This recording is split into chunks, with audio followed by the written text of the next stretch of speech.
Welcome to BrainBlast, the podcast that blows your mind with science and history.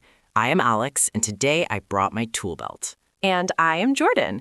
But Alex, why do you have a hammer, 3 rolls of duct tape, and a giant bucket of rusty nails? Because today we are talking about building stuff. You cannot build a fort, a house, or a mega awesome palace without a billion nails, right? Oops, dropped one. Actually, Alex, you can. In fact, some of the biggest, most incredible palaces in ancient China were built without a single nail. No nails? Did they use super glue, tape, chewing gum? Nope, no glue, no tape, and definitely no gum. They used a genius architectural secret that is basically ancient wooden Legos. Ready to investigate on BrainBlast? Oh, I am so ready. Let's blast off. Okay, Alex. Imagine you are building a giant wooden puzzle. You want the pieces to stick together, but you are out of nails. What do you do? I panic. Just kidding. I guess I would carve the ends so they lock together. Exactly. That is called sun mao, or mortise and tenon. It's a super clever woodworking trick. You carve a peg on the end of one piece of wood. That's the tenon. Okay, got my peg. Then what? Then you carve a hole into the second piece of wood.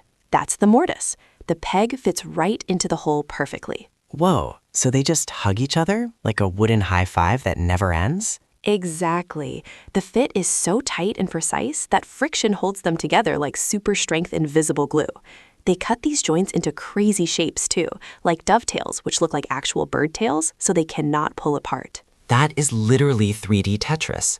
But wait, if it's just wood hugging wood, what happens if there's a giant storm or an earthquake? Does the whole puzzle fall apart? That is the craziest part, Alex. Sun mao joints actually make the buildings stronger against earthquakes. Take the Forbidden City in Beijing. It is a massive palace that has survived over 200 earthquakes. Wait, what? How does a nail-free building survive earthquakes better than a nailed one? Because it's flexible. If you nail 2 boards together and shake them hard, the nail will snap or tear the wood.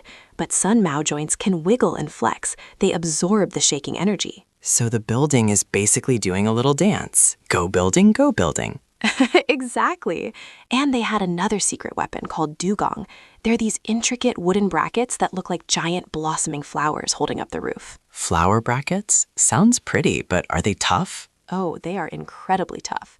Dugong brackets act like giant shock absorbers on a monster truck. When an earthquake hits, the brackets transfer the weight and shift around, letting the whole roof float and jiggle like a giant bowl of jelly. A giant palace wiggling like jelly? That is the coolest mental image ever. So they built earthquake-proof monster truck jelly palaces out of wooden Lego? You nailed it. Or should I say you sun mao'd it? Oh, man, that was a terrible joke, Jordan. But this topic is so cool. Ancient Chinese builders were absolute geniuses. They really were. Their nail-free techniques are still studied by modern engineers trying to make safer, more sustainable buildings today. Well, I am convinced. I am throwing away this bucket of rusty nails right now. Oops, I should probably sweep that up. Yeah, you definitely should. While Alex cleans up, thank you for tuning into BrainBlast. Keep wondering, keep building, and keep blasting your brain with knowledge. See you next time.